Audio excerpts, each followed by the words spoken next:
has something to do with Africa, because of many reasons. First, because of the diaspora, black people leaving Africa to go to the Americas, to come to Europe, in different periods of history, in different situations, like as slavers or more recently, migration processes, from Africa to different places, and the rhythms, the beats of African music became something very important for the whole universal music.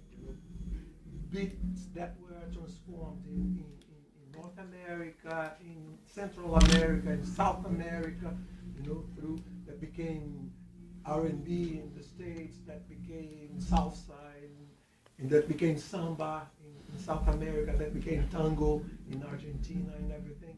So it's all spread, all over and it's difficult to say what else we can have from African influences, Directly from Africa, even recently, we've been having Nigerian music, South African music, Senegalese music, the Arab north part of Africa also contributing a lot to the world music. So it's difficult to tell you, whatever I would think about,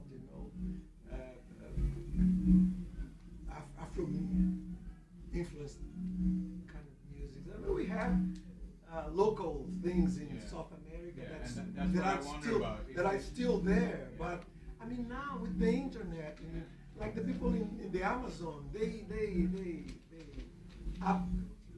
upload productions.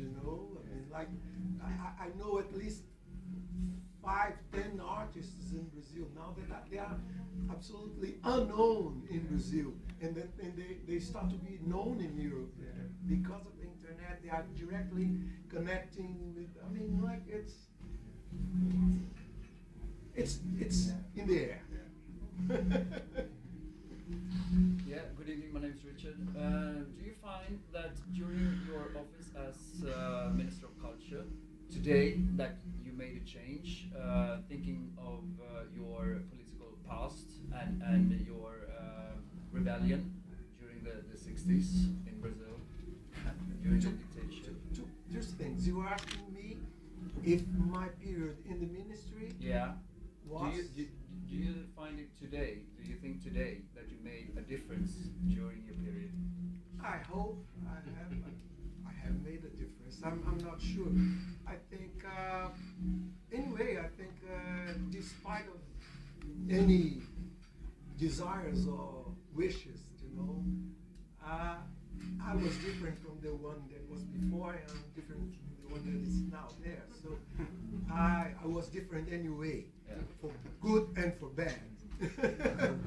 And I hope that we have left a good heritage, some projects, some ideas, some concepts, some invitations to the population in Brazil to join the enhancing of the concept of culture, public institutions also, governments in Brazil. The international network that we helped to construct, linking governments and cultural institutions, NGOs, and everything, and locally doing things, like especially following the Lula, President Lula, ideas and everything, trying to bring more resources and more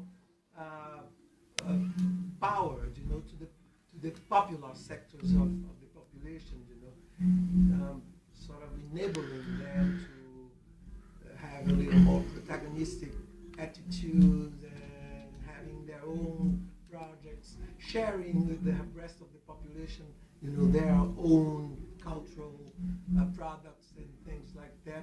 I mean, my administration at the ministry was, you know, aiming those sort of opening directions. So it's done. The future will tell us if it was as good as we think or not too good as we thought. Anyway, Did you concentrate on the poor people, the urban people, people living in favelas? Not concentrated, but I sort of gave them more attention than to us traditional sectors that been historically protected already and taken care already and everything. So we